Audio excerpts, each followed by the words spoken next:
आज ऑफिस से घर लौटते समय रास्ते में एक जगह भीड़ दिखी तो मैं रुक गया और देखने चला गया कि क्या चल रहा है।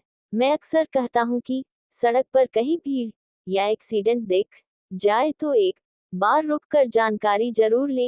हो सकता है कोई जान पहचान वाला मुसीबत में हो। थोड़ा आगे जाकर देखा तो एक बाइक का कार से छोटा सा एक्सीडेंट हो गया था, जिसमें कार को बस थोड़ी सी खरोच ही आई थी।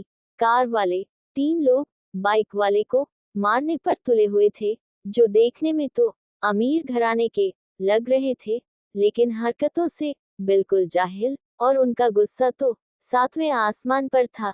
जिस बाइक वाले को वे मार रहे थे, उसके साथ 2 छोटे बच्चे भी थे, जो रोते हुए कांपती आवाज में कह रहे थे, हमारे पापा को मत मारो, हमारे पापा को मत मारो। बीच में कुछ लोग थे जो लड़ाई रोकने की कोशिश कर रहे थे, लेकिन बावजूद इसके उन 3 लोगों में से कोई ना कोई आगे बढ़कर उस आदमी को मारने में सफल हो ही जाता। मुझे तो उन कार वालों को कुछ समझ में नहीं आ रहा था कि उन्हें ऐसा कौन सा गुस्सा था जो खत्म होने का नाम ही नहीं ले रहा था। जबकि कार का ज्यादा नुकसान नहीं हुआ था, थोड़ी सी खरोच आई थी।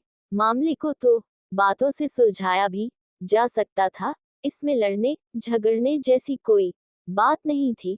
लेकिन क्या करें, अमीर अपनी अमीरी से नहीं जाते और गरीबों को नीचा दिखाने और अपमानित करने का कोई मौका नहीं छोड़ते। अमीर होते हुए भी वे लोग कितने जाहिल नजर आ रहे थे, जिनको इतनी भी तमीज नहीं थी कि अगर बाप गलत हो तो भी उसे उसके बच्चों के सामने नहीं मारना चाहिए। रोते बच्चों का हाल मुझसे तो देखा नहीं जा रहा था।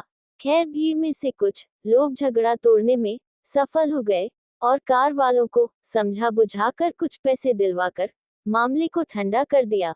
लेकिन उन मासूम बच्चों का रोना और कपकपाहट अभी भी जारी था, जो अपने पिता से लिपटे हुए थे। और हम ये कैसे समाज का हिस्सा हैं, जिसमें न तमीज है न एहसास है। बच्चों की नजरों में उनके पिता का क्या मान होता है। यदि हम किसी पिता को उसके बच्चों के सामने अपमानित करते हैं तो उन पर क्या बीतती होगी। लेकिन इस समाज में कुछ लोग ऐसे भी हैं जिनके अक्ल पर अहंकार के पर्दे पड़े हुए हैं, और जो अपने से छोटे लोगों को अपमानित करने और सताने का कोई मौका नहीं छोड़ते। जो जानते नहीं कि समय एक जैसा नहीं रहता। आज रस्सी उनके हाथ में है तो कल किसी और के हाथ में भी हो सकती है।